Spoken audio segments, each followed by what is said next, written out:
never stop thinking. If you find yourself dreading heading into the office every morning, I never do that, even if I get up at 3:30.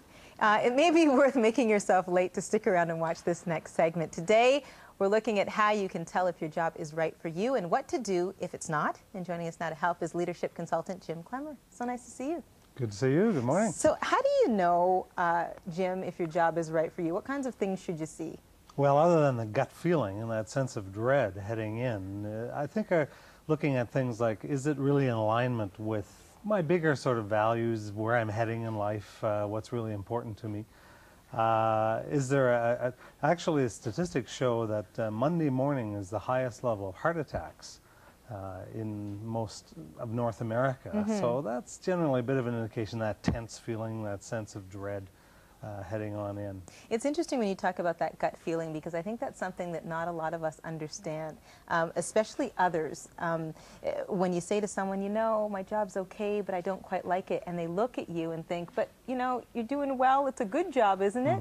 But I think there's so many of us who want to make a difference. How much of a toll does that play, that whole, I want to make a difference when I go to work every day? Well, I think there's really three sort of levels of work. There is a job, and sometimes it's necessary just to earn the money to get on to something else you may want to do. There's a career, and there's a calling.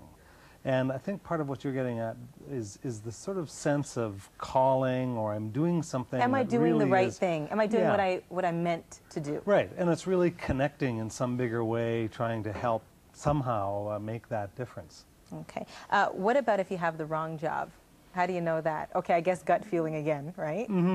Well, yeah, and just a sense of, well, somebody, years ago when I went to work at one company, the president at the time said, when you love what you're doing, you never have to work again. And that was really an important kind of career bellwether for me, is to the sense of, is this really hard work? Or do I find myself half the time saying, geez, where did the time go? Things just kind of flew by. Now, we all have those days. I call them those doubt days, where it's work no matter what. But overall, how are we feeling about what we're doing? So if you're in the wrong job, what should you do? How do you go about changing that?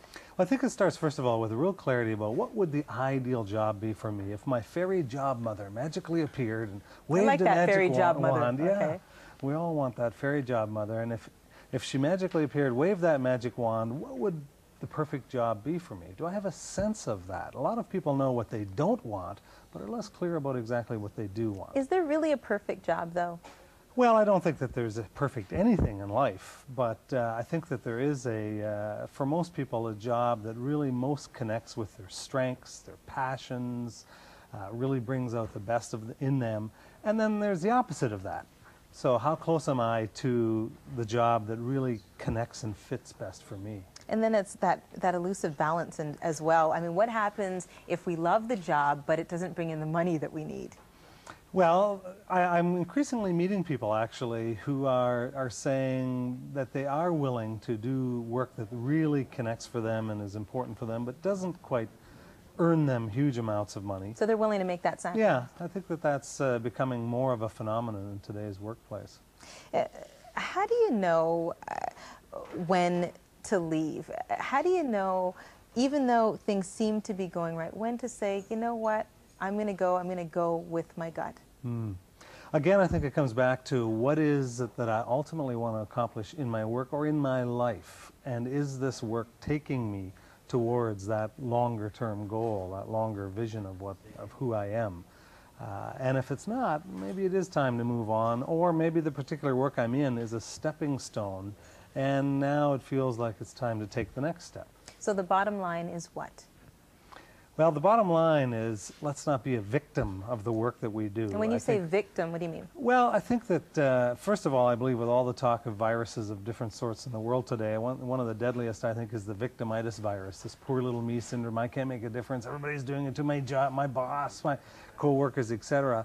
And so not allowing myself to be we can be victimized, but am I being a victim? Am I being trapped in the work that I do?